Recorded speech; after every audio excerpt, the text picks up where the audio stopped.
Here's my next question. Is this how you're taught to throw these? This looks weird to me. But I'm also the worst baseball player ever to come out of Urbana, so. That's exactly how you're. Okay. One of the things that I kept coming up with is the distances on these. Can you guys toss those things? I'd like to make a point. Go ahead. When I was in training, we had an individual that was doing this, and he dropped the friggin' thing, and our drill sergeant grabbed it and threw it. And this was live.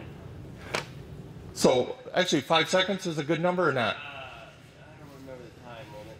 I was just glad I was back far enough where things didn't happen. And then our drill sergeant was so quick to take action that the grenade went flying where it should go. Now, Ralph, did they use, they're called practice grenades, where they will blow up, but they don't blow up as much? No, it blew up. Okay. It was a live action. We were in training. Okay. We were, we were during Vietnam. We were learning how to throw these. Now,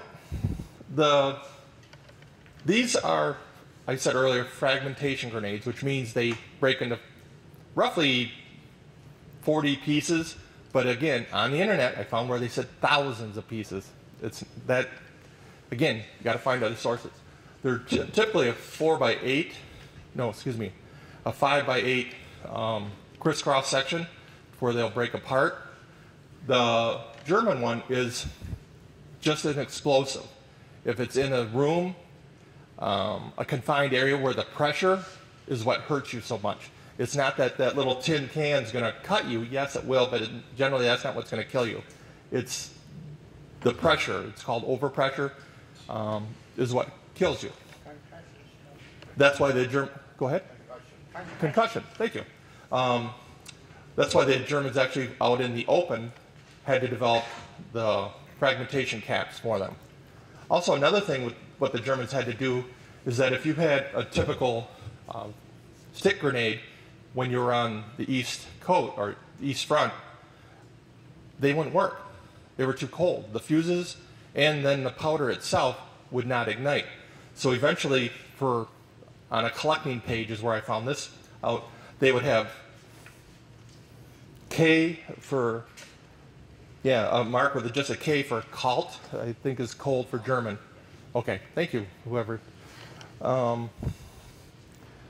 So I guess even in like the collecting pages where these are traded and sold and collectors buy them, I thought that was a pretty good page for the information about what's real and what's not. Earlier where we had the one yellow grenade, they actually ended up putting just a yellow band around the very top of those so that you knew those were higher explosives. The higher explosives were used more for breaching, taking the doors out, a lot what the Germans used their grenades early for. Again, both could be used for booby traps. They were, especially the German one, they already came with the string attached, so it was easy to tie this off. And we've all seen where they pulled tied the grenade to a tree in a movie, and they're used a lot like that for the tripwires. Also, just you could set up where they would walk into them. You could pull the string from where you were hiding. Something, again, to remember that I never thought of it. This is one of these weapons that can easily kill you just as easy as your enemy. I mean, you throw it. Ralph talked about that the gentleman dropped it. I'm sure that happened a lot during war. Cold, muddy. It's easy to make mistakes. How big is a ring on this? Like a key ring. 1 inch. Like One finger will go through it. One finger? Okay. Because that's one, I couldn't find any stuff like that on that, where it was actually dimensions. Cotter pin? You don't pull it with your teeth. Okay. All right. So. What are you telling me?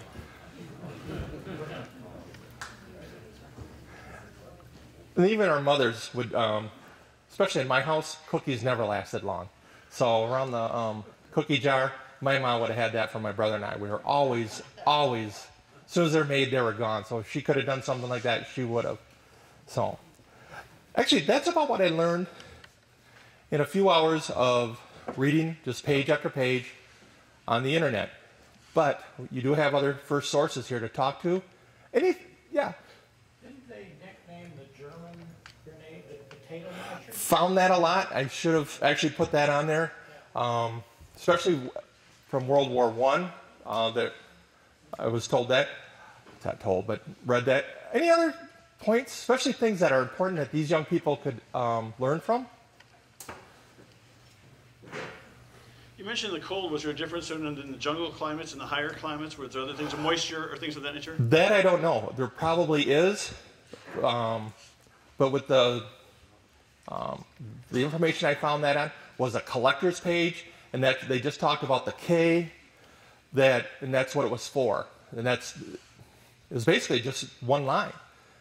That if you found the K, that's what it meant, is that they had to use it on the against the Soviets because it was just too cold. Their regular ones wouldn't work. So that added value to those type of grenades if you found them. So, All right. Any well, final that's thoughts or it. comments? Thank you, sir. All right, thank you. Thanks a lot, I appreciate it. George, there you go. Now I'll clean up my mess in a bit. And you.